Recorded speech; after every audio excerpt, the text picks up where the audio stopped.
এই জামাত ইসলাম এবং ইসলামী ছাত্র শিবির এশিয়া মহাদেশের মধ্যে বৃহৎ একটি ইসলামী রাজনৈতিক সংগঠন।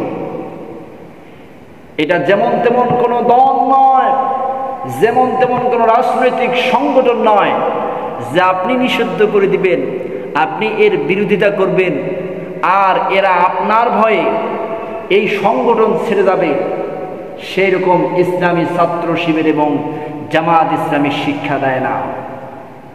কারণ আপনাদেরকে সংক্ষেপে ইসলামী ছাত্র শিবিরের একটি ইতিহাস বর্ণনা করি ভাইরা আমার।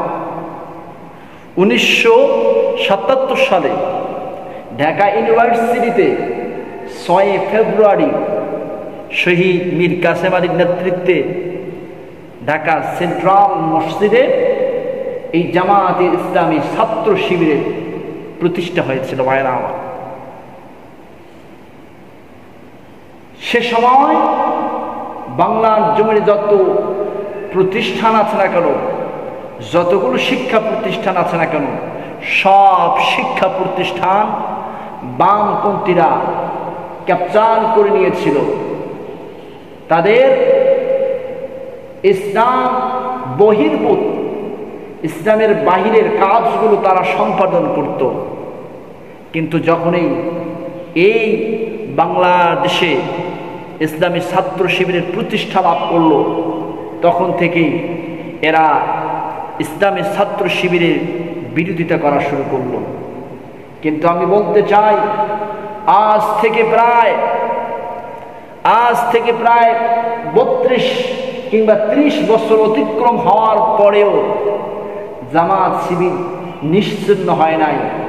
আপনি তাকিয়ে দেখেন, জামাত শিবিরের সমর্থন আকাশ চুম্বী হয়ে দাঁড়িয়েছে।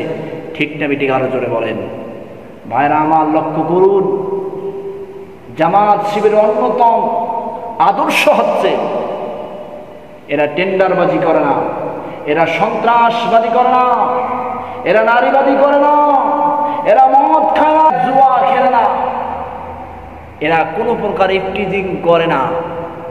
এরা সর্বাবস্থায় আল্লাহর দেওয়া জমিনে আল্লাহর দেওয়া বিধান বাস্তবায়ন করার জন্য তারা কাজ করে।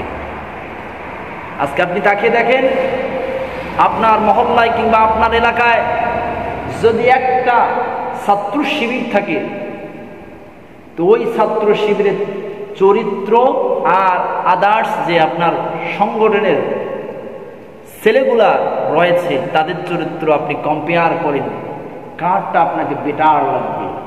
নিঃসন্দেহে আমি চ্যালেঞ্জ করে বলতে চাই, একটা এলাকার মধ্যে যদি একটা ছাত্র শিবির থাকে, সব থেকে ভালো নম্র ভদ্র ছাত্রটা, সব থেকে ভালো নম্র ভদ্র ছেলেটাই হচ্ছে জামাতে শিবির।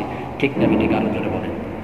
আপনি কি মনে করেন এটা কোনো ঘুই ফুকার মতো কোনো ইসলামী সংগঠন নয় যে আপনি ফু দিবেন চলে যাবে? এটা সেই ইসলামী দল নয়। এটা ঘাত প্রতিঘাত সহ্য করে ইসলামকে প্রতিষ্ঠা করার জন্য এটা কাজ করে। ভাইরা আমার, বড় অবাক লাগে আজকে শুনতে পেলাম জামাত ইসলামীকে নিষিদ্ধ করবে তারা। আমরা ভয় পাই না, এই জন্য ভয় পাই না কারণ আজ থেকে 1500 বছর পূর্বে রাসূল করিম সাল্লাল্লাহু আলাইহি সাল্লামের মিশনকে থামিয়ে দেওয়ার জন্য তারাও, জালিমরা, আবু জেহেলরা, উতবা সাহেবরা, তারাও ঠিক এরকম নিষিদ্ধ করেছিল। ওয়াকাল আল্লাযীনা কাফারু লা তাসমাউ লিহাযাল কুরআন ওয়ালগাউ ফীহি লাআল্লাকুম তাগলিবুন। মুহাম্মদ সাল্লাল্লাহু আলাইহি সাল্লাম যেখানে কোরআনের চর্চা করতেন সেখানে তারা বাধা দিত।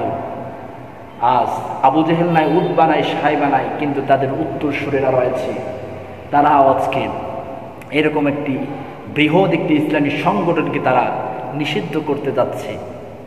এটা মুসলমান জাতির জন্য অত্যন্ত কলঙ্কজনক।